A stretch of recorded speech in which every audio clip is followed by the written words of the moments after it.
마가복음 11장 27절에서 12장 12절입니다. 마가복음 11장 27절에서 12장 12절까지 말씀 번갈아 가면서 읽습니다. 제가 먼저 읽겠습니다. 그들이 다시 예루살렘에 들어가니라. 예수께서 성전에 거니실 때에 대제사장들과 서기관들과 장로들이 나와 이르되 무슨 권위로 이런 일을 하느냐? 누가 이런 일 할 권위를 주었느냐? 예수께서 이르시되 나도 한 말을 너희에게 물으리니 대답하라.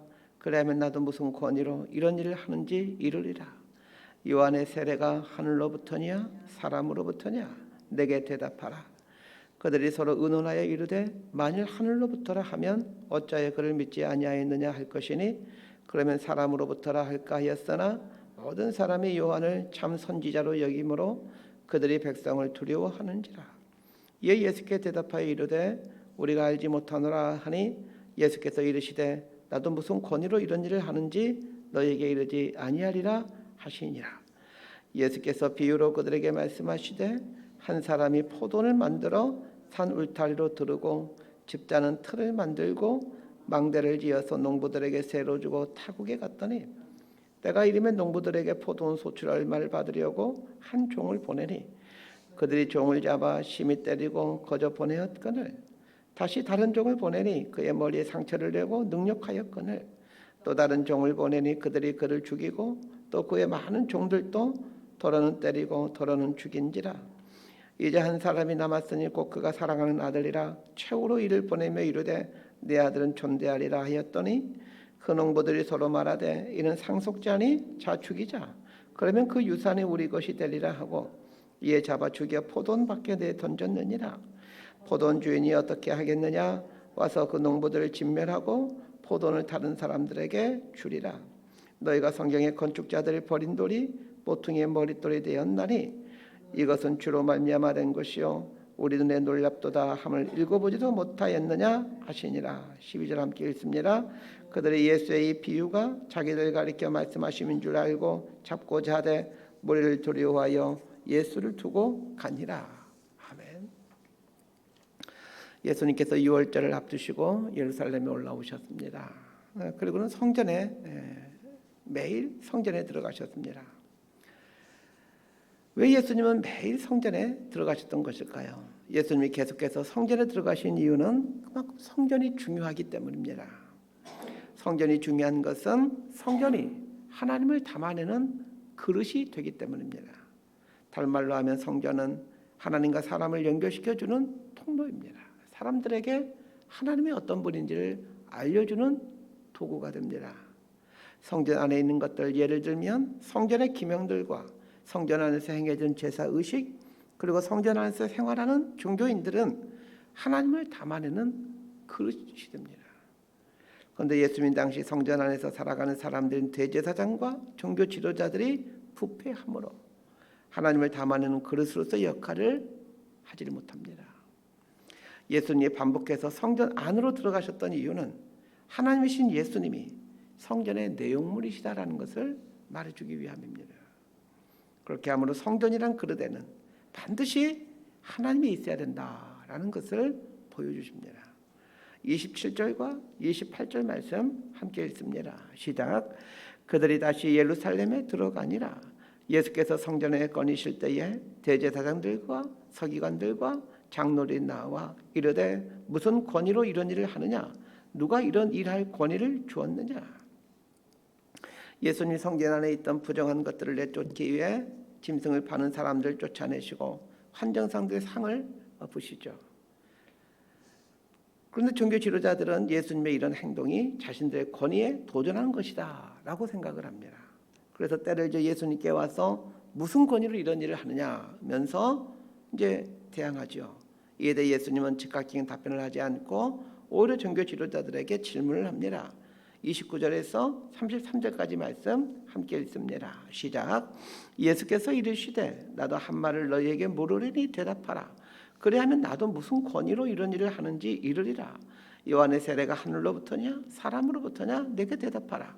그들이 서로 의논하여 이르되 만일 하늘로부터라 하면 어찌하여 그를 믿지 아니하였느냐 할 것이니 그러면 사람으로부터라 할까 하였으나 모든 사람이 요한을 참 선지자로 여김으로 그들의 백성을 두려워하는지라.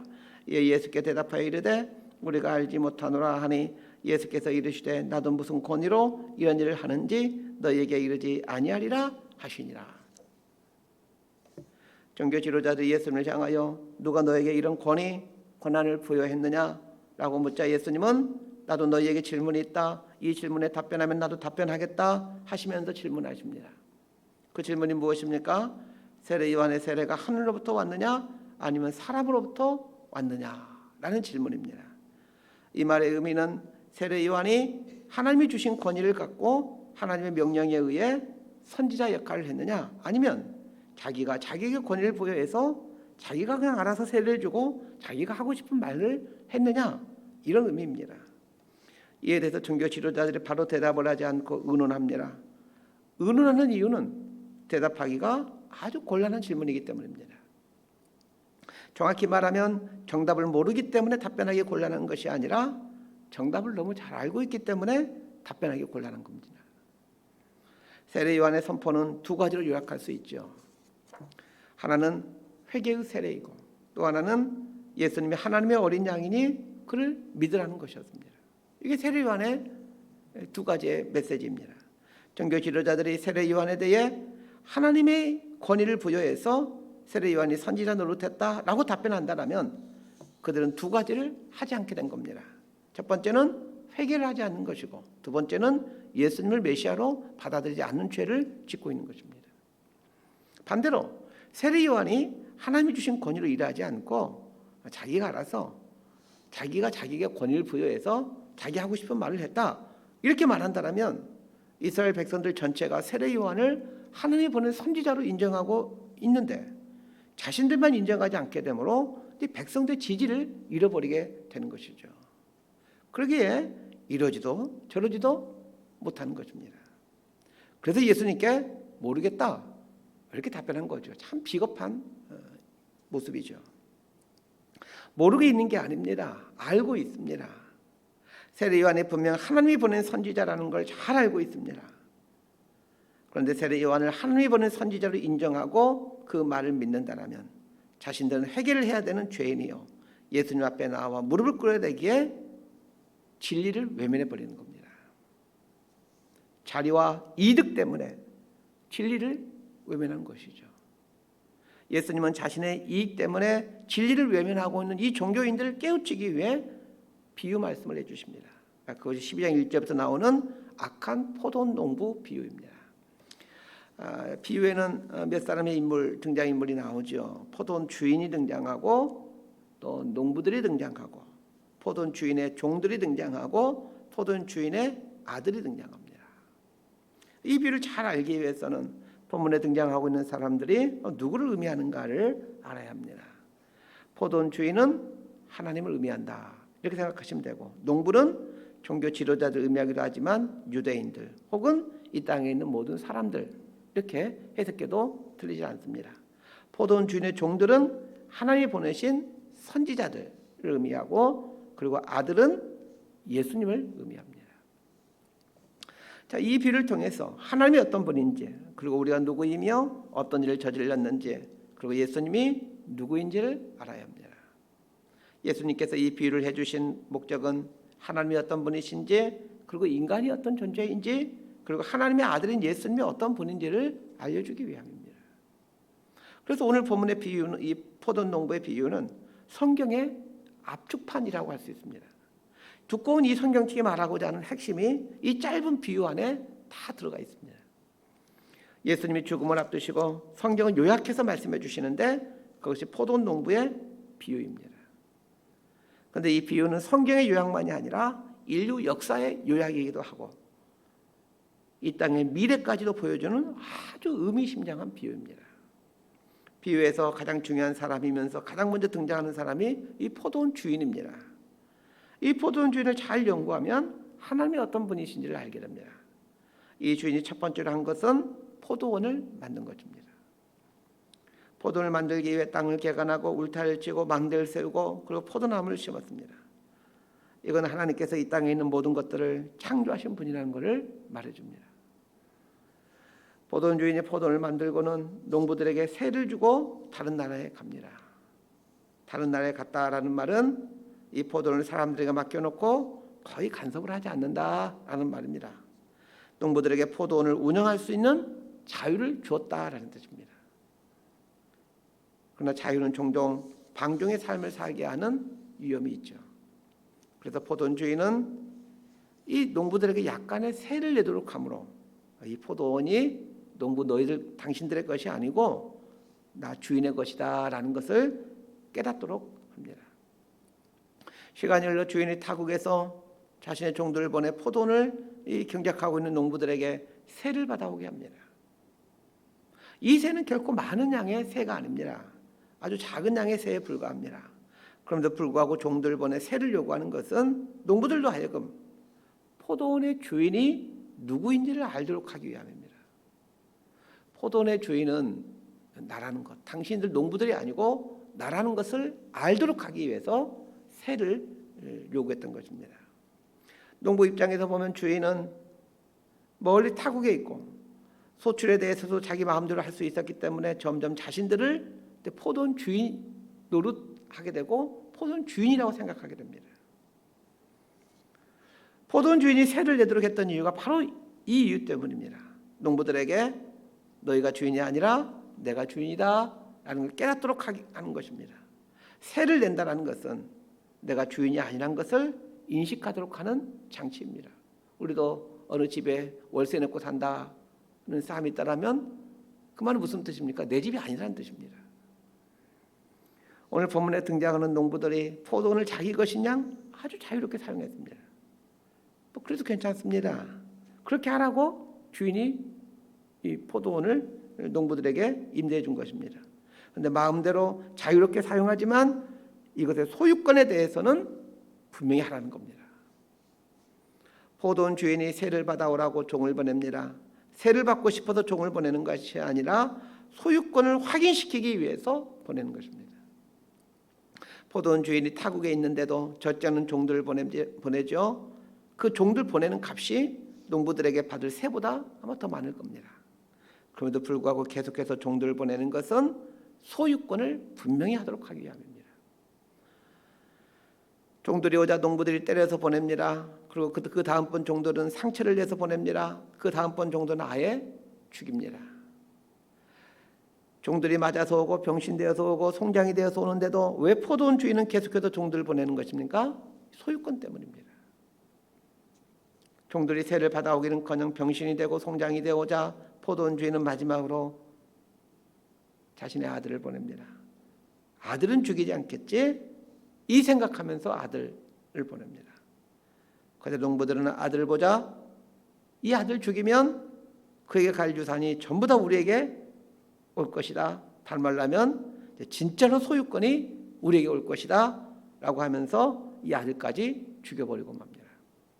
지금 예수님이 하시는 비유에 등장하는 이 아들이 누구입니까? 예수님 당신입니다. 그리고 아들이 죽임을 당하게 된다라는 것은 이제 며칠 후에 당신의 삶에 일어날 이 십자가의 죽음을 뜻합니다. 예수님이 이 비유를 해주시면서 아들이 농부들에 의해 죽임을 당하게 되는데 어디서 죽임을 당하게 되는 것까지 미리 말씀해 주십니다. 자, 6절과 7절 말씀 함께 읽습니다. 시작. 이제 한 사람이 남았으니 곧 그가 살아가는 아들이라. 최후로 이를 보내며 이르되 내 아들은 존대하리라 하였더니 그 농부들이 서로 말하되 이는 상속자니 자 죽이자. 그러면 그 유산이 우리 것이 되리라 하고 8절 이에 잡아 죽여 포도원 밖에 내 던졌느니라. 자, 농부들이 아들을 죽이는데 어디서 죽입니까? 포도원 밖에서 죽입니다. 이거는 예수님이 이방인들인 로마 군인들에 의해 성 밖인 골고다 언덕에서 죽게 된다는 것을 뜻합니다. 이렇게 예수님은 포도원 주인과 악한 농부 비유를 통해서 인류가 시작될 때부터 예수님이 십자가에 달려 죽으시는 그 시점까지의 역사를 이 짧은 비유를 통해서 압축해서 말씀해 주시는 겁니다. 우리 9절에서 12절까지 말씀 함께 읽습니다. 시작. 포도원 주인이 어떻게 하겠느냐?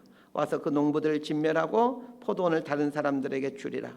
너희가 성경에 건축자들이 버린 돌이 모퉁이의 머릿돌이 되었나니 이것은 주로 말미암아 된 것이요 우리 눈에 놀랍도다 함을 읽어보지도 못하였느냐 하시니라. 그들이 예수의 비유가 자기들 가리켜 말씀하신 줄을 알고 잡고자 하되 무리를 두려워하여 예수를 두고 가니라. 포도주의 있는 이 종들과 아들까지 죽인 농부들에게 포도를 빼앗아 다른 사람들에게 주겠다라고 말씀하십니다. 이것은 하나님께서 유대 종교 지도자들과 그들의 삶의 터전인 성전을 더 이상 하나님의 도구로 사용하지 않고 하나님께 제때의 열매를 바칠 만한 즉 새로운 농부들, 즉 그리스도인들이죠. 새로운 영적인 이스라엘 백성들, 이 그리스도인들 교회에게 포도원을 맡기시겠다는 그런 뜻입니다.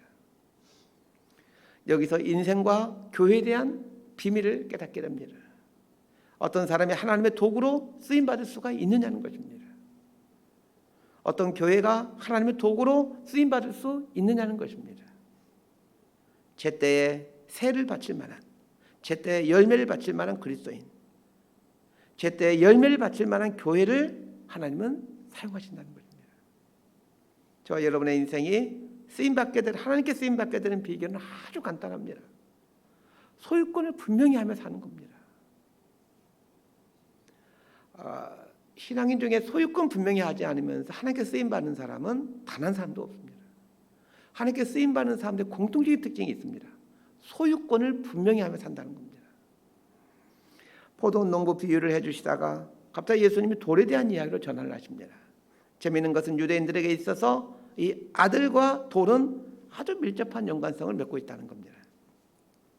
예수님께서 포도원 농부들이 아들을 죽였다라는 말씀을 하신 후 갑자기 돌에 대한 이야기를 하시는 것은 이 히브리 사회에서 유행하는 언어 유희 때문입니다. 히브리 랍비들은 가르칠 때 종종 언어 유희를 사용하므로 그 효과를 극대화시키곤 했습니다. 우리말에 이 아들과 돌은 전혀 다른 발음이지만 히브리에 있어서 아들과 돌의 발음은 아주 흡사합니다. 아들이라는 히브리어는 벤이라는 말입니다. 그래서 이 히브리 사람들, 이스라엘 사람들의 이름 중에는 벤이 들어가는 게 굉장히 많습니다.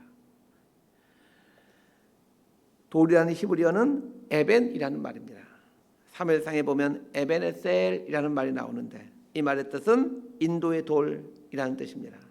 벤이라는 말과 에벤이라는 말은 유사한 발음이기에 종종 히브리 사람들은 이 아들을 의미하는 벤과 돌을 뜻하는 에벤을 혼용해서 사용하곤 했습니다. 실제로 예수님이 말씀하신 12장 10절 말씀은 시편 118편 22절을 인용한 말인데 아람어로 번역된 구약 성경인 이 탈군 번역본에서는 시편 118편 22절을 읽을 때에 건축자들이 버린 아들로 이렇게 읽고 있습니다. 예수님이 인용하신 시편 118편 22절 말씀은 예수님의 죽으심을 예견해 주는 말씀이었습니다.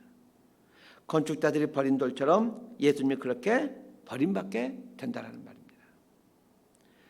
그런데 버림받게 되는 것만 말씀해 주지 않고 버림받은 이후에 기이한 일이 생겨나게 될 것을 말씀해 주고 있습니다.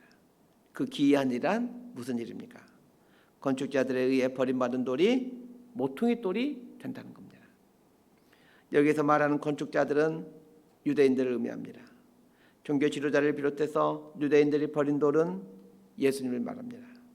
그러나 버림받은 돌인 예수님이 그 집을 짓는 데 있어서 반드시 있어야 되는 모퉁이 돌이 된다는 겁니다.